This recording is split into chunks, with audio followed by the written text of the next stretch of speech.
तो hey guys, welcome back on this channel again. हम इस चैनल पर एक C++ का बहुत ही अच्छा प्यारा सा कोर्स लेके आए हैं जिसमें आपको C++ के बारे में बताया जाएगा और आप इसमें मास्टर कर जाओगे। ये कोर्स उन स्टूडेंट्स के लिए है जिन्होंने अभी अभी प्रोग्रामिंग लैंग्वेज के बारे में पढ़ना शुरू किया है और C++ को अपनी फर्स्ट प्रोग्रामिंग लैंग्वेज बनाना चाहते हैं। तो आज इस वीडियो में हम इस लैंग्वेज के बारे में पढ़ेंगे, इसकी हिस्ट्री, हमें ये क्यों यूज़ करनी चाहिए और why you should learn C++। तो चलिए शुरू करते हैं। तो हम सबसे पहले हिस्ट्री के बारे में पढ़ेंगे। तो C++ आई कहाँ से, किसने इसको इन्वेंट किया और कब किया। C++ was created by Bjarne Stroustrup at Bell Labs and first introduced in 1983। Okay, तो जो हमारे सामने है, जो राइट हैंड साइड में आप देख रहे हैं, ये है, इनका नाम है बजार्ने स्ट्रूस्ट्रप। ये एक साइंटिस्ट थे। तो इन्होंने बेसिकली C++ से पहले C लैंग्वेज इंट्रोड्यूस की थी इन्होंने, जो आगे चल के C++ बनी। तो C और C++ बिल्कुल ही सिमिलर लैंग्वेजेस है। बेसिकली C लैंग्वेज में कुछ फीचर्स और कुछ एक्स्ट्रा फंक्शंस ऐड कर दिए गए हैं, जैसे कि क्लासेस एंड आगे मैं बताऊंगा, आपकी आने वाली वीडियो में सिखाऊंगा। तो उनको ऐड करने के बाद हमारे पास C++ बनी। तो आगे नेक्स्ट स्लाइड में देखते हैं C++ कहाँ यूज़ की जाती है। तो जैसे कि आप देख सकते हैं, C++ यूज़ की जाती है हमारे गेम डेवलपमेंट में, ऑपरेटिंग सिस्टम में, और जो बेसिकली बहुत ही अपने गेम्स खेलते होंगे, जो बेसिकली सभी खेलते हैं। तो मोस्ट ऑफ द गेम्स जो C++ में बनी है, जो गेम को चलाने वाले इंजन्स होती हैं, वो भी C++ में ही बने हैं, क्योंकि C++ बहुत ही फास्ट और हाई परफॉर्मेंस लैंग्वेज है। ऑपरेटिंग सिस्टम हो गए हमारे विंडोज़, मैक, लिनक्स, उबंटू, ये भी C++ में ही बने हैं।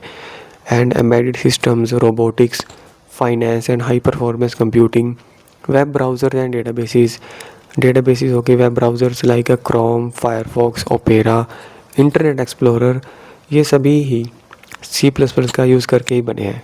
जो डेटाबेस हो गए, जिसमें हम हमारा डेटा स्टोर करते हैं। आप आगे चल के पढ़ोगे कॉलेज में, आपके पास सब्जेक्ट होंगे MySQL, MongoDB। ये जो डेटाबेस है, जो डेटा स्टोर करते हैं, ये भी इसी लैंग्वेज का यूज़ करके बनाए गए हैं।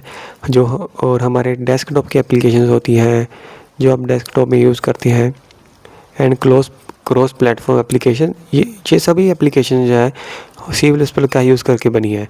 अगर आपने पाइथन लैंग्वेज के बारे में सुना है, और नहीं सुना तो आगे चल के सुनेंगे, पढ़ेंगे। जो उस लैंग्वेज को कंपाइल करता है, उसमें जो इंटरप्रेटर यूज़ होता है, उसका काम ये होता है कि आपकी जो कोडिंग लैंग्वेज होती है, उसको मशीन कोड में कन्वर्ट करना है। मशीन कोड का मतलब है कि बाइनरी लैंग्वेज ज़ीरोस और वंस होते हैं, उसको पाइथन लैंग्वेज को मशीन कोड में कन्वर्ट करने के लिए जो एक इंजन होता है, इंटरप्रेटर होता है, वो पता है आपको किस में बना है? वो भी बना है C++ में। तो मैं आपको रिकमेंड करूँगा कि आपकी फ़र्स्ट लैंग्वेज C++ ही होनी चाहिए। इसका यूज़ करके मैं आपको आगे बताता हूँ, आप बहुत ही अच्छी एप्लीकेशंस बना सकते हैं। तो सेकंड पॉइंट में लिखा है कि C++ builds a strong foundation in logic, memory and core computer concepts. अगर आपको आगे जाके बहुत ही अच्छा एक प्रोग्रामर बनना है, डेवलपर बनना है, किसी भी फील्ड में जाना है, चाहे वो साइबर सिक्योरिटी हो, AI हो, वेब डेवलपमेंट हो, ऐप डेवलपमेंट हो, आपकी फ़र्स्ट लैंग्वेज C++ ही होनी चाहिए। अगर आप सोच रहे हैं कि मैं तो पाइथन करूँगा क्योंकि मेरा फ्रेंड भी पाइथन कर रहा है, क्योंकि आजकल पाइथन ही चल रही है, तो ऐसा कुछ नहीं है। अगर आपने देखना है कि अंडर दी हुड में हमारे जो कंप्यूटर के साथ एक लैंग्वेज कैसे इंटरेक्ट करती है, तो आपको यही लैंग्वेज सीखनी चाहिए। आप इसमें सीखेंगे कि मेमोरी को कैसे मैनेज किया जाता है, जो कि बहुत ही इम्पोर्टेंट है अगर आपको अच्छा सॉफ्टवेयर डेवलपर बनना है। तो अगर आप पाइथन सीखेंगे तो आपको ये नहीं पता चलेगा कि पाइथन कैसे मेमोरी को एलोकेट कर रही है, उसको डिलीट कर रही है, रैम के साथ कैसे इंटरेक्ट कर रही है।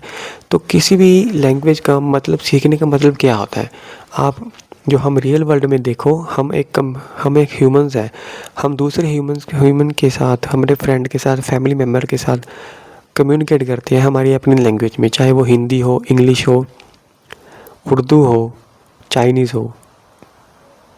ओके, हम ही नहीं, ह्यूमंस ही नहीं, बेसिकली ये हमारे जो एनिमल्स हैं, डॉग है, बर्ड्स है, और जो सी एनिमल्स हैं, फिशेस हैं, वो भी एक दूसरे के साथ कम्युनिकेट करती है। तो प्रोग्रामिंग लैंग्वेज का मतलब ये है कि आपने कंप्यूटर के साथ कम्युनिकेट करना है, आपने उसके साथ कम्युनिकेट करके अब कुछ ऐप बनाना है, कुछ इंस्ट्रक्शंस देनी है। लैंग्वेज का यही मतलब होता है कि तो सामने वाले पर्सन के साथ, चाहे वो कंप्यूटर हो, कोई पर्सन हो, उसको अपने इमोशंस बताने हैं और कुछ इंस्ट्रक्शंस देनी है। तो सी मेरा बेसिकली कहने का मतलब ये है कि C++ लैंग्वेज बहुत ही फास्ट लैंग्वेज है। It makes it easier to learn other languages in the future. अगर आप फ्यूचर में कोई अदर लैंग्वेज सीखेंगे, जैसे कि अभी चल रही है वेब डेवलपमेंट में, रिएक्ट होगी, नेक्स्ट होगी, ये फ्रेमवर्क्स कुछ भी सीखेंगे, जावास्क्रिप्ट भी सीखेंगे, तो आप बहुत ही ईजिली सीख पाएंगे। आपको पता होगा कि कोई भी लैंग्वेज कैसे काम करती है। बस इन लैंग्वेज का एक डिफरेंस होता है, जो कि वो है सिंटैक्स। आपको मैं बताऊंगा आगे वीडियोस में कि सिंटैक्स क्या होता है। अगर आप C++ के बाद पाइथन भी सीखेंगे तो वो आप चुटकियों में सीख जाएंगे, क्योंकि उसमें ऐसा कुछ नहीं है जो आप ना सीख सकें। तो लास्ट पॉइंट पढ़ते हैं। It opens opportunities in high performance fields like system end game and engineering. तो आज की वीडियो में आपने सीखा कि C++ क्या है, ये इसकी हिस्ट्री के बारे में पढ़ा आपने, किन्होंने C++ को इंट्रोड्यूस किया, और आपने पढ़ा where C++ is used and why you learn C++। Videos का वेट कीजिएगा, हमारे चैनल को सब्सक्राइब कीजिएगा, क्योंकि कोई भी अगर वीडियो मिस करते हो तो आप बहुत ही इम्पोर्टेंट इन्फॉर्मेशन को मिस कर रहे होंगे। तो please like and subscribe this channel. Thank you.